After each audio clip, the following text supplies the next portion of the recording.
Assalamu alaikum. Hare mi huri kam fop lalandi staydo jam alata hare jam hare jama sonnabe lagine on fop modon hidon tora hidon jeja immode on fop modon orno de rouge ma vert blanc yalton ko lawol fiyo nene uso accite wata on jodo wata on fanko sina dum ko hore modon on wadde be aray be nangira jama on goto te fa hande kadi o yibe fuddike rewbe hande kadi yalte on fop mono borno de vert blanc ma rouge yalton militaire be hay e fus wawana zenton hay e fus be wawana be wawantam kadi hay e fus si jama on fop immike yalti be wawana jama on hay e fus wata goto jodo he nene usu yenna goddo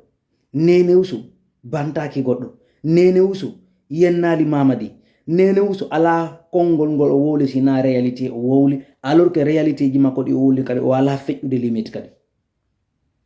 mamadi o respectali parole makko himo continue mo nangude o fuddike kadi sonnabe ben kadi wana koy pay koy dadata wana be sonnabe wana be mawbe wana be bibe wata goto jodo bornude on fop modon investiyo mabbe on laatata ko tanke nene usu yaltinaka so darike on tadike nene usu yettoto wata on jodo wana nene usu tun nanga ko sonnabe lagine be do fop nanga wana nene usu tun nanga do de ko sonnabe lagine be fop nanga do na nene usu tun de bedo be desidi kala be aray hay ka ciudi be yal nene usu ka suudu makko bimbi be ari be nangimo be yaltini moko ba sifa nene usu biara ko suudu makko be nangamo jam wala sikata ko leydi lagine dono kombata modi dum don fe'iti kero immode on fop modon si en yalti en bornike vert blanc ma rouge en yalti ko lawol wallahi militaire be fus wawanay jenton si be waray be waru fop ne wat en jodo ni tum l'heure est grave dare ko be nangata nene usu fialla be kidnap odo hande OP odo nini eta makko woni en danger nene usu idon andi ko konto be nabirimo idon andi kadi konto be fokkintinimo idon andi kadi ko be huwata makko ene onu wawa joda mo kala no yidi teddungala mo kala no yidi fotingol wonki mudun ko mais en non teddungal meden e dignité meden wawi tabutiro sayde immiden dariden daditide be yimbe warabe be wariraka sawina fiyo leydi ndi wonu leydi non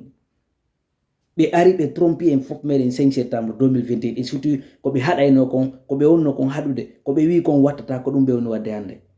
hide mari droit immagol daro dadito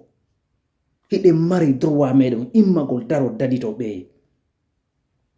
quelqu'un qui a juré devant tout le monde, quelqu'un qui a prêté serment, que ni lui, ni aucun membre du Comité national de rassemblement pour le développement et des organes de la transition ne sera candidat aux élections organisées pour le retour à l'ordre constitutionnel. Hande odo wawi arde pina Guinée fop neddo goto. Na ko bay Guinée no jasi. Hande be index de kala militant wondo wolde. Hande e menace, tout le monde est menacé. Tout le monde est menacé.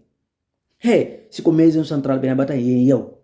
siko kasa bena batan yen yaw immode en fop yen me hande dare mamadi hande kambe tanki da wonde mabbe hida e jam me a iway don ma hay a wonti da opposition to benangama dare hande mine fu mamadi lanni sode hibe nanga to himbe asikay ko feti ene be ko be siko de ko kambe jendi leydi immode en fop meden daro de dadito den woto goto hulu yeti ke on ndi leydi ko en kafudo ndi leydi jama immode watto den rouge